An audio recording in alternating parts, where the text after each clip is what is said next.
So Dead by Daylight has just announced the next update that's coming to the game, and it is a big one, especially for survivors. So we're going to go over the patch notes in this video. We're going to go over all the changes that are coming, including changes to slugging and tunneling from the killer side, as well as changes to the clown and a total rework for Michael Myers. And as always, you guys drop a thumbs up on the video, it helps out a lot, and let me know in the comments your thoughts on this. I know there's going to be a huge debate in the comments about if this is a bad change or not. I remain non-biased because I am a survivor and a killer main, so I typically I'm interested to see your thoughts on this. So the first thing we're going to discuss is the slugging reduction rate or update.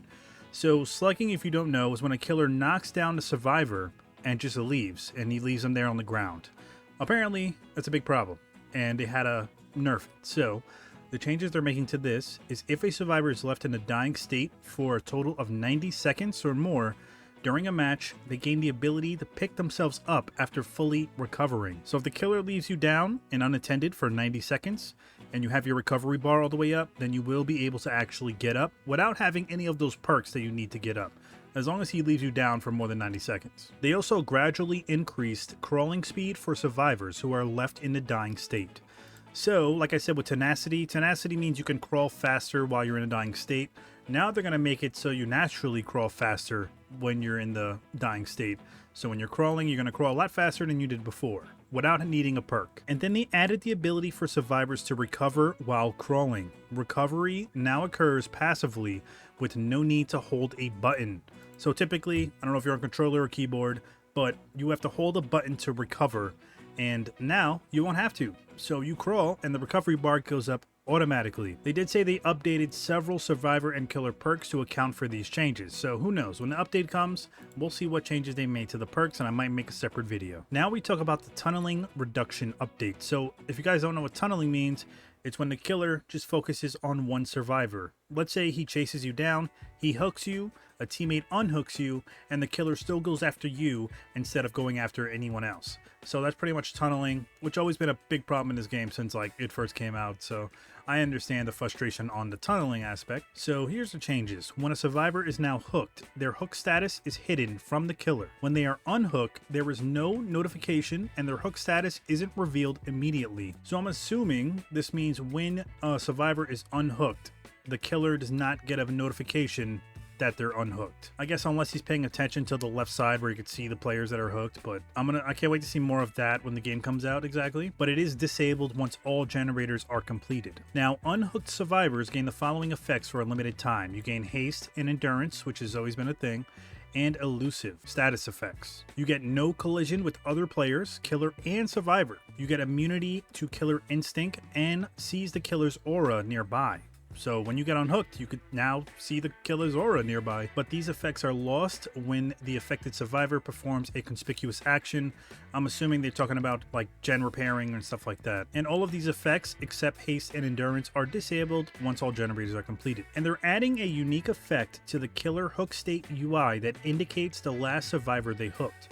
So in case like you're playing killer and you don't remember who you hooked last, apparently it'll show up somewhere on your screen of the last survivor you hooked, so you know not to tunnel that same person, otherwise they're going to have, more benefits. Now, after completing a unique hook, this is where you hook a different survivor than you previously hooked. Essentially, when you're not tunneling, the killers will get some following benefits. They will get bonus damage for the next generator kick. They get a temporary haste status effect. Temporary reveal survivors, think base kit, barbecue, and chili perk. These effects are slightly lessened for the Blight, the Dark Lord, the Ghoul, Hillbilly, and the Nurse. Now they added new effects that desensitize tunneling. So if a survivor dies before 6 total hook states, all remaining survivors gain a repair speed bonus for the rest of the trial. That is crazy. So if you kill somebody before you have 6 total hooks, then they're gonna get bonus repair speeds. I could see Swifts abusing this, party with friends. I could see everyone dressing up as the same fucking character,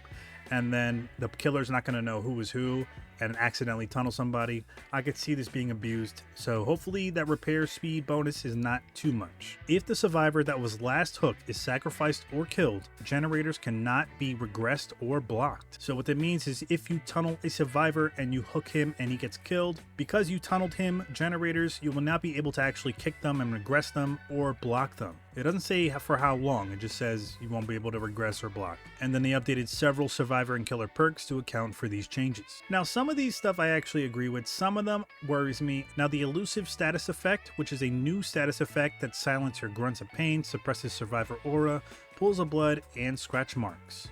This will be when a survivor unhooks you. You'll get that for a certain amount of time, so you're able to actually get away undetected. Now, they did an update to the Tomb's lore. Really don't care about that. Well, let's go to the shape. Michael Myers. Quite a few changes here. It's a whole total rework, and I'm definitely going to do gameplay video on this when the update happens to see how his abilities work. So they replaced Evil Within with 2 modes that can be toggled with the button press. He now has a Stalker mode, which is where he's undetectable and can stalk survivors. And then he has a Pursuer mode, where he has a little bit more movement speed, 24-meter terror radius, increased vault speed, bonus to lunge range, bonus to breaking speed and stun recovery, and cannot stalk survivors. Now, once the stalk meter is full, Evil Incarnate mode can be triggered at will. And they also note that survivors will no longer become exposed as previously with his power. So now it's totally different. So once he gets his stalking meter up, he can manually trigger Evil Incarnate when he wants to, I guess, because it says trigger at will. Unlocks a Slaughtering Strike ability. This is where you hold the power button to charge this ability, reducing your movement speed. Press the attack button while charging to quickly lunge forward, adjusting your angle as you move. The length of the lunge depends on the charge time. So he can actually lunge, as you can see with this little example they showed you. He holds it down, charges it, and he lunges, and he can stab the survivor. Now, this is similar to the Jigsaw Pig Killer, where he can crouch and then do that lunging thing. So it's like that, but with Michael Myers in a stalking mode.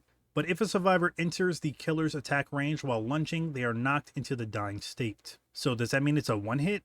The ability can also be used to destroy pallets. That is huge. So he can lunge at a pallet and actually break it with that ability. Now, we're going to do so much gameplay with Michael Myers after this because I'm excited for that.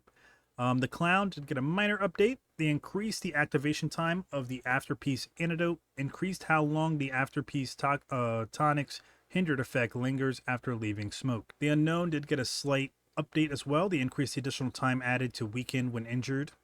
The increased movement speed recovery after teleporting. That's actually big.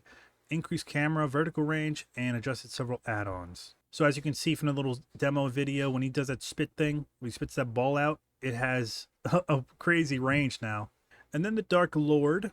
So vampire form, they did reduce Hellfire cooldown, increase total Hellfire pillars by 1, reduced Hellfire charge movement speed, slightly increased slowdown time after casting Hellfire. For the Wolf form, they increased the pounce attack charge time, increased scent orb spawn time. Kind of a nerf to the Wolf form. I'm mad about that because I love the Wolf. For the Bat form, they increased friction to make flying easier to control. I mean, I never had no problem flying as the Bat, but okay. For the Ghoul, when grabbing a survivor on the other side of a vault, the survivor is released at the start of the Ghoul's vault instead of at the end. So major pain is when you drop a pallet on the Ghoul, he somehow still grabs you and holds you in place. So that's going to be fixing that. Same as if you vault a window and he tries to hold you in place, he'll no longer do that. For the Oni, hooking a survivor gives you more blood orbs now, and then various perk updates, which they will get more into in the PTB Live Balance preview. And that is it. That is the changes. Now, I'm loving some of these changes. I'm questioning other changes, but as always, I don't like to complain about anything until I see it in action. Then I can really talk about it. The community, though, is split because a lot of them don't like it.